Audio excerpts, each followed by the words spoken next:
ଆଉ କେତେବେଳେ ମେଘୁଆ ଧୂସର ଆକାଶ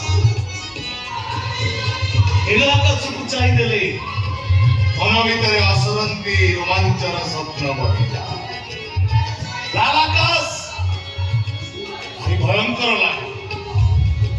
ମେଘୁଆ ଧୂସର ଆକାଶ ଭାରି ବିରକ୍ତିକର ମନେ ହୁଏ। ମୁଁ ଆକାଶ କଣ ଅଛି ମୋ ଭିତରେ? ଓ ରଙ୍ଗର ମୁଁ ଲାଲ ନା ଧୂସର? କିଛି ନାହିଁ ମୁଁ ଗୋଟାଏ ରଙ୍ଗ ବିହୀନ ହଳାହଳ ବିଷ। ନା ଭୁଲ।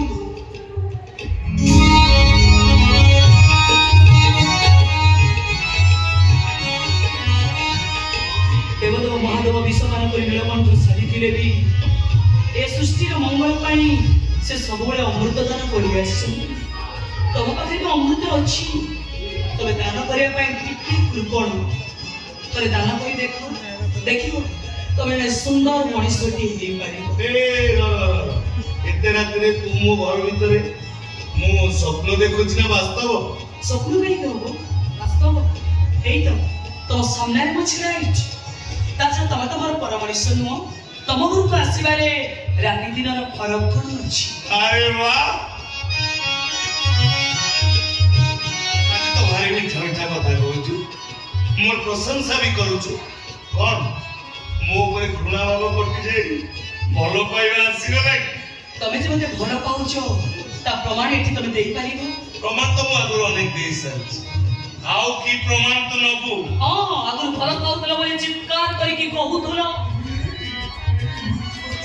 ପଞ୍ଚାୟତ ସାମ୍ନାରେ ମତେ ଚରିତ୍ରହୀନା ବେଶ୍ୟା କହିସାରିବା ପରେ ଆଉ ଯେ ତମେ ମତେ ଭଲ ପାଉଛ ସେ କଥା ମୁଁ କେମିତି କହିବି? ଆରେ ଭଲ ପାଉଥିଲି ବୋଲି ତ ଆଉ କାହାର ହେଇଯିବ ସହି ନ ପାରି ମୁଁ ତତେ ବଦନାମ କରିଥିଲି। ଭାବିଥିଲି ବଦନାମ ଭୟରେ ତୁ ମତେ ଆଦରି ନବୁ, ମାତ୍ର ତା ବି ହେଲାନି। ମୋ ଜୀବନ ଠାରୁ ବି ଆହୁରି ଅଧିକା ଭଲ ପା। ଏବେ ଯଦି ତୁ ସେ ଗୋପୀର ହାତ ଛାଡି ମତେ ବାହା ହେବା କଥା କହିବୁ, ହସି ହସି ତତେ ମୁଁ ଆନନ୍ଦରେ ଗ୍ରହଣ କରିବି। କିନ୍ତୁ ମନ ଅଚିଷ୍ଟ ହେଇ ସାରିଛି। ସେଥିପାଇଁ ମୋ ମନରେ ଟିକେ ବି ବିକାର ନାହିଁ।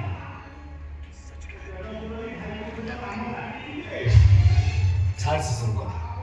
ସେ ପୁରୁଣା କ୍ଷେତ୍ରକୁ ଉଖାଡ଼ି ମତେ ଆଉ ଯନ୍ତ୍ରଣା ଦେବାକୁ ଇଚ୍ଛା କରୁନା। କୁଆଡେ ଆସିଛୁ ସେଇ କଥା କହ। ଜାଣିଛ ମୋ ପୁଅକୁ ମୋ ଘର କିଏ ଚୋରି କରି ନେଇଯାଇଛି। ଶୁଣିଛି କିଏ ଚୋରି କରି ନବ କଣ ପାଇଁ? ଯିଏ ନେଇଥିବ ତାକୁ ମାରି ଦେଇଥିବ। ତମେ କାହାକୁ ସନ୍ଦେହ କରୁଛ? ଆରେ ଯେ ତା ଶତ୍ରୁ ତାକୁ ନେଇଥିବ ମାରି ଦେଇଥିବ। କିନ୍ତୁ ସୁର ସନ୍ଦେହ କରୁଛନ୍ତି ମୁଁ ଗୋପୀକି ବାହା ହେଇ ସାରିଲା ପରେ ଗୋପୀ ମୋ ପୁଅକୁ ମାରି ଦେଇଛି ବୋଲି। ସେମିତି ହେଇଥାଇପାରେ, ଆଉ ଏମିତି ବି ହେଇଥାଇପାରେ ସୁରଜ ବାବୁ ତୋ ସହିତ ସବୁ ସମ୍ପର୍କ କାଟିଦେବା ପାଇଁ ନିଜ ହାତରେ ନିଜ ରକ୍ତକୁ ନଷ୍ଟ କରି ପ୍ରମାଣ ଶୂନ୍ୟ କରିବାକୁ ଚାହୁଁଥିବେ। ସେଇ ରାଗରେ ସୁରଜ ଗୋପୀକୁ ପିଟି ପିଟି ତାଙ୍କ ଗୋଡ଼ ଭାଙ୍ଗି ଦେଇଛନ୍ତି। ସେ ଚଳା ହାରାମି ସଂଖାରୀ ମରି ଯାଇଥିଲେ ମୁଁ ବହୁତ ଖୁସି ହେଇଥାନ୍ତି। ସେମିତି ହେଇଥିଲେ ତତେ ପାଇବାର ଆଶା କରି ମୁଁ ଅପେକ୍ଷା କରିଥାନ୍ତି। ଗୋପୀ ମରି ଯାଇଥିଲେ ମୁଁ ବିଧବା ହେଇ ଯାଇଥାନ୍ତି। ପୁଣି ଥରେ ରଜ ସୁନ୍ଦରୀକୁ ସଦ ସିନ୍ଦୁର ପିନ୍ଧେଇ ମୁଁ ସଧବା କରିଦେଇଥାନ୍ତି।